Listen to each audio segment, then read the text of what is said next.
इस तरफ के दोस्तों से दरख्वास्त है कि मैं हमेशा एहतराम का दामन नहीं छोड़ता, लेकिन अगर मेरी कोई बात आपको सख्त लगे तो उसका जवाब दलील से दीजिएगा। मैं बैठा हूँ, अगर ज़रूरत हुई, वैसे ज़रूरत मैं महसूस नहीं करता, लेकिन मैं रिस्पॉन्ड कर दूँगा। दरख्वास्त होगी, मेरी बात पाकिस्तान के मफाद में मैं करना चाहता हूँ। मैं सिर्फ बतौर पाकिस्तान तहरीक इंसाफ के एमएनए के तौर पे नहीं, इस मुअज़्ज़ज़ ऐवान के एक मेंबर और 25 करोड़ अवाम के एक नुमाइंदे के तौर पे एक बात करना चाहता हूँ। अल्लाहुम्मा सल्लि व सल्लिम मुबारक अला सय्यिदिना मोहम्मद व अला आलि मोहम्मद। कहता हूँ वही बात, समझता हूँ जिसे हक, मैं ज़हर हलाहल को कभी कह न सका कंद। अपने भी खफा मुझसे हैं, बेगानी भी ना खुश। कहता हूँ वही बात, समझता हूँ जिसे हक। मेरे दोस्तों और मेरे भाइयों, आज से 2 साल पहले 9 अप्रैल की रात, जब आप मेरे बहुत से बहन भाई जो वहां बैठे हैं, आप यहां बराजमान थे और मैं हुकूमती बेंचेस पे पीछे शेख साहब के यहां मैं बैठा हुआ था, जो मेरी कुर्सी थी, और मेरे सामने मेरे लीडर की कुर्सी खाली थी। और मुझे ये लगा कि जिस तरह 3.5 साल मैंने अपने हुकूमत का दिफा किया, जो मेरी ड्यूटी थी, उस रात भी मैंने अपना फर्ज निभाना है। मुझे बहुत से लोगों ने पूछा बाद में, पूरे पाकिस्तान में जब मैं गया हूं, कि आपको इस तरफ बैठे लोगों से डर नहीं लगा? वो 170-172 थे। मैंने कहा नहीं, सियासी इख्तिलाफ था, लेकिन वो मैं उनको अपना जाती दुश्मन नहीं समझता था। तो आज जो मैं ये बात करना चाह रहा हूं वो ये है कि जब पिछले 2 साल की तरफ मैं मुड़ के देखता हूं तो मुझे वही कहानी,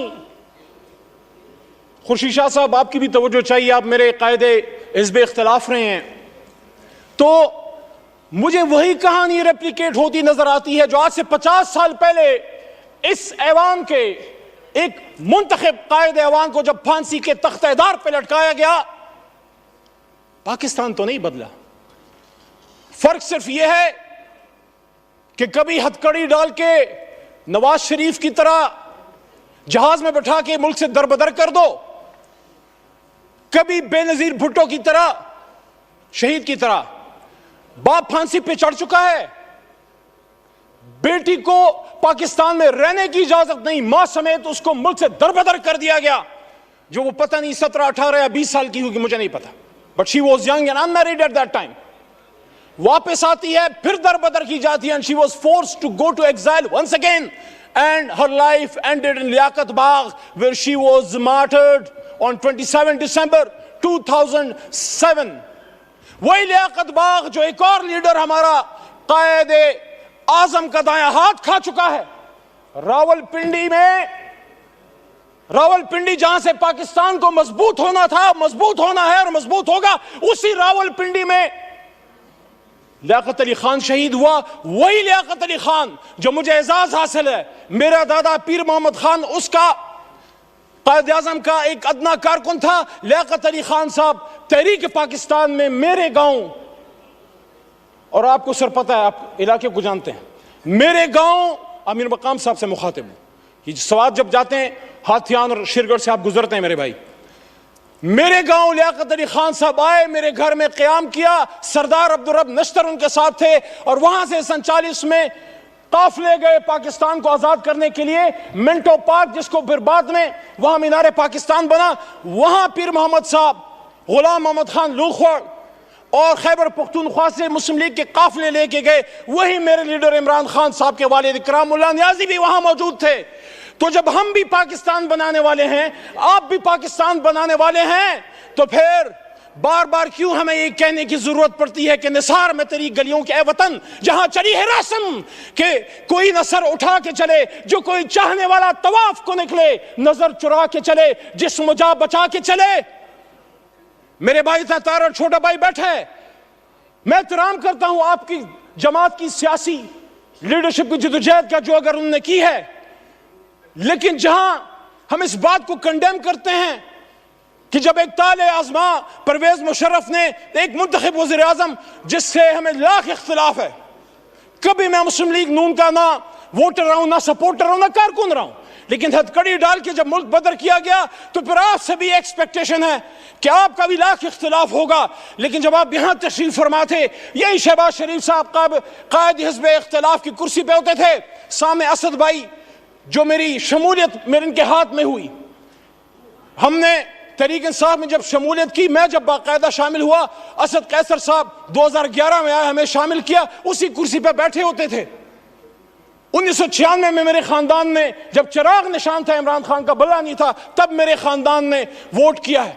लेकिन वहां उस कुर्सी पे जो आदमी बैठा होता था, इमरान खान, वो चाहे आप उसको पसंद ना करें, आपको पसंद ना आए, लेकिन कायदे ऐवान तो था। उसको इसी पाकिस्तान में वजीराबाद में गोलियां मारेगी, 4 गोलियां खा के वो बैठा है अडयाला जेल में। क्या अडयाला गुंटानामो वे है जनाब स्पीकर साहब, डिप्टी स्पीकर साहब?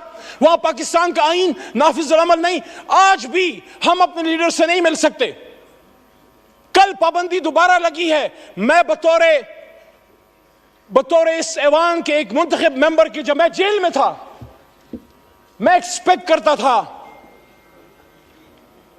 कि ये ऐवान इमरान खान के लिए नहीं, अपने एक साबिक कायदे ऐवान के लिए खड़ा होगा। यहां से मुजम्मती करारदादें पास होंगी और यहां वोट को इज्जत दो कि हमारे साथी या बेनजीर भुट्टो और भुट्टो साहब की, उनकी अलमनाक जो हादसात हुए हैं, उनके दाई, उनके अमीन खड़े होंगे और वो कंडेम करेंगे और वो डिमांड करेंगे कि पाकिस्तान के एक साबिक वजीर आजम पे जानी हमला किसने किया, ये किसका सिक्योरिटी फेलियर है। वो कैमरे जो जज साहिबान के बेडरूम्स में लग सकते हैं, उन कैमरों से वो दहशतगर्द कैसे छूट गए जिन्होंने जाके कभी बेनजीर को शहीद किया, कभी इमरान खान पे हमला किया।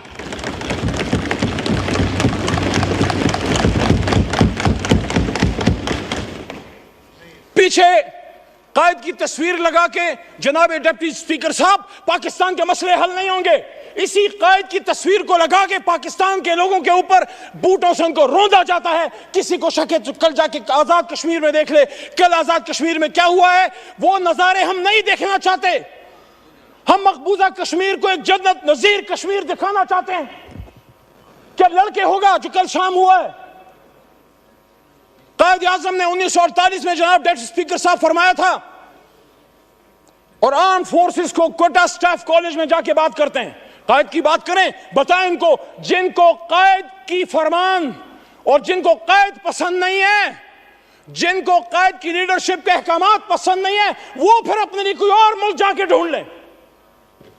पाकिस्तान में रहना है तो कायद की स्टेटमेंट्स, उनके हुक्म पे पाकिस्तान चलेगा। 1948, founder of Pakistan, Quaid Azam Mohammad Ali Jinnah, staff college says, arm forces को कह रहे हैं, आई होप इसको बीप ना कर दिया जाए, ये कायद आज़म का फरमान है, इमरान खान का नहीं। आपको आदत पड़ गई है बीप करने की। आई वॉन्ट टू रिमेंबर, आपकी इजाजत से, that the executive authority flows from the head of the government, which is the chief executive, which is the Prime Minister of Pakistan. उसको गवर्नर जनरल होते थे sir. This is the legal position. Do not forget that the armed forces are the servants of the people. मत भूलें कि armed forces पाकिस्तानियों के खिदमत गुजार हैं। You do not make national policy. Armed forces को कह रहे हैं कि आप national policy नहीं बनाते।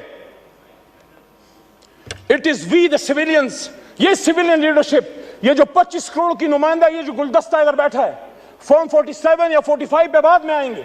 इस वक्त ऐवान की बात है, यहां से पॉलिसी बनेगी। मैं नहीं कह रहा, वो कह रहा है। This is the legal position. Do not forget that the armed forces are the servants of the people. You do not make national policy. It is we the civilians who decide these issues, and it is your duty to carry out these tasks with which you are entrusted. क्या 1958 में हुआ? क्या 1977 में हुआ? क्या 1998 में हुआ? मैं जब 16 फरवरी को एक लंबी जुदाई, लंबी कैद के बाद पहली बार अपने लीडर इमरान खान साहब से मिला, उनसे मैंने जब बात की, उन्होंने फतह मक्का मॉडल की बात की मेरे सामने जेल में, गोलियां खा के। और ये आमिर डोगर साहब, चीफ विप साहब इस बात के गवाह हैं।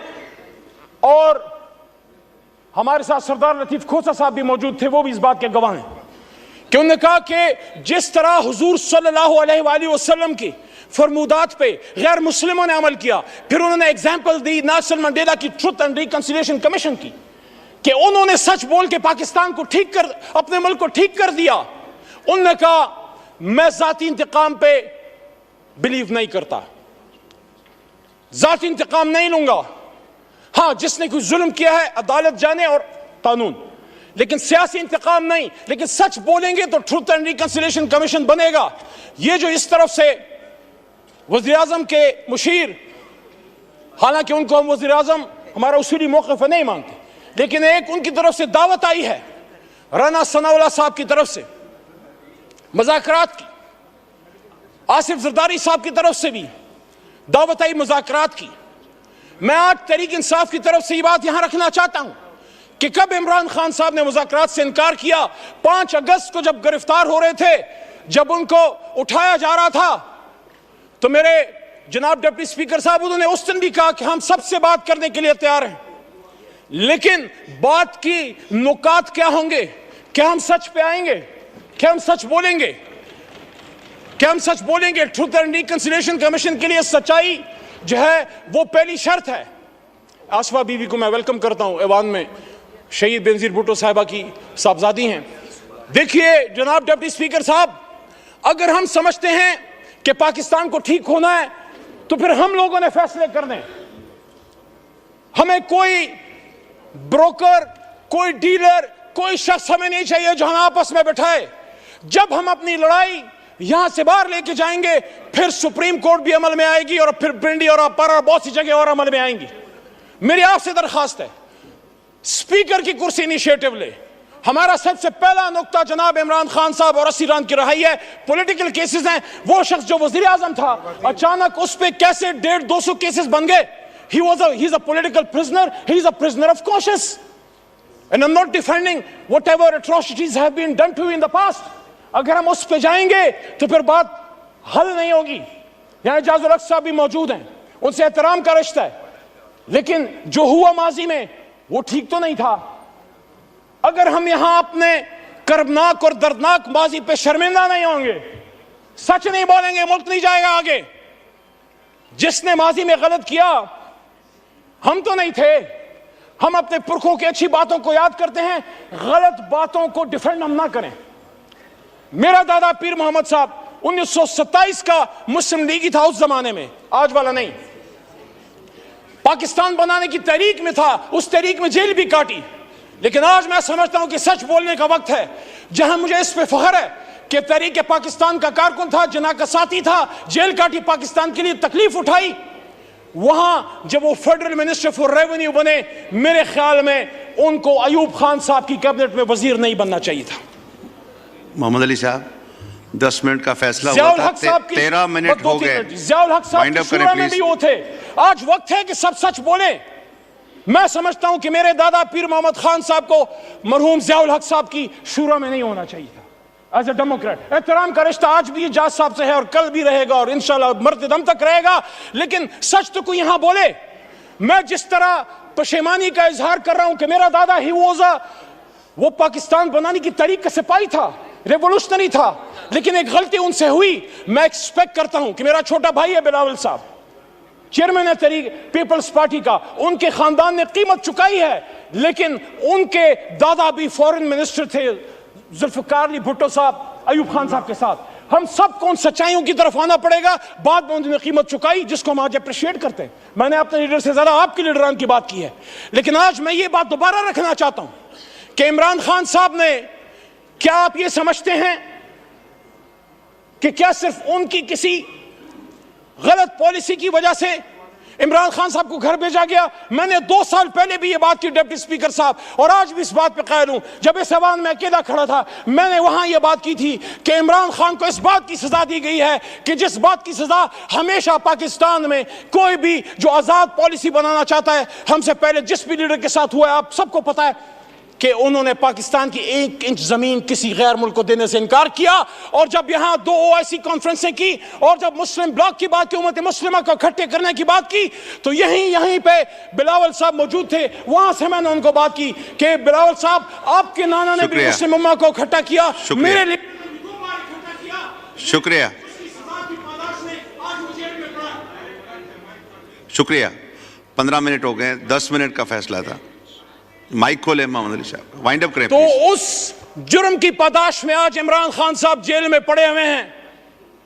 ये दाग दाग उजाला, ये शब गजीदा सहर, ये वो सहर तो नहीं जिसका इंतजार था, ये वो सहर तो नहीं। कायद आजम ने इसलिए कुर्बानी दी थी कि आज हमारे फैसले कोई और करेंगे। और वो कौन है? जब अपने लिमिट में रहेंगे, हमारे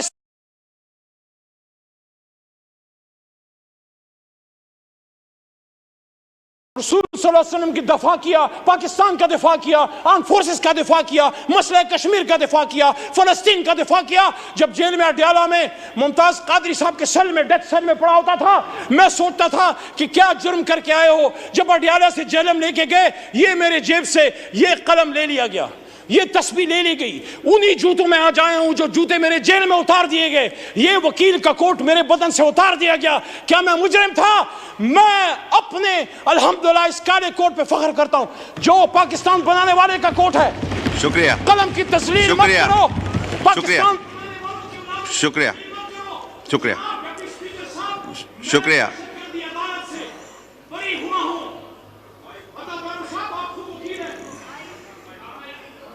वाइंड अप करें, वाइंड अप करें मोहम्मद अली साहब जी, वाइंड अप करें प्लीज। मैं दहशतगर्दी अदालत मर्दान से बरी हुआ। जब मैं अदालत में पेश हुआ, पहले तो 3 MPO था, लेकिन मेरे पे दहशतगर्दी का दफा, आर्मी एक्ट जिसकी सजा मौत है। क्या मैं दहशतगर्द हूं? क्या अली मोहम्मद दहशतगर्द है? मर्दान ने तो पाकिस्तान बनाया है, मर्दान के बेटे को दहशतगर्द बना के पेश किया। मैं उन जज साहबान अदालत को सलाम पेश करता हूं जो किसी प्रेशर में नहीं आए। और हाई कोर्ट पेशावर के हुक्म पे मैं फिर रिलीज हुआ। तो मैं DGI SPR साहब से पूछना चाहता हूं कि आप मुझसे कौन माफी मांगेगा? और यहां मुबारक जेब आया है, जिसकी बूढ़ी मां कल यहां पे आई, उसका भाई रेहान जेब शहीद हुआ, उसकी बूढ़ी मां से कौन माफी मांगेगा? कि माफियों के चक्कर से निकले। और आओ वाइंड अप करें। बैठते हैं सियासी, आखिरी बात, सियासी जमातें बैठे, मसाइल का हल निकालें, वरना यही होता रहेगा। किसी चोर दरवाजे से आने की जरूरत नहीं है।